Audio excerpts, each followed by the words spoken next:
ఇదే boating point, boating కేంద్రం. Friends, చివరికైతే అద్దాల మేడకు వచ్చాం. ఒకప్పుడు శిథిలమైపోయినటువంటి అద్దాల మేడ ఇప్పుడు నూతనంగా నిర్మించబడ్డాయి. చాలా అందంగా ఉన్నాయి ఈ భవనాలు.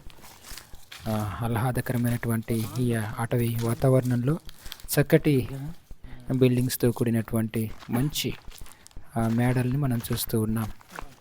ఇవి ఒకప్పుడైతే శిథిలావస్థలో ఉండేది, ఇప్పుడు నూతనంగా నిర్మించారు. చాలా బాగున్నాయి. పర్యాటకులు సందర్శించి ఇక్కడే ఉండవచ్చు. అలా ఆ విధంగా ప్రిపేర్ చేస్తూ ఉన్నారు. ఇక్కడ పర్యాటకులు బస చేయడానికి, చేదు తీర్చుకోవడానికి వాటి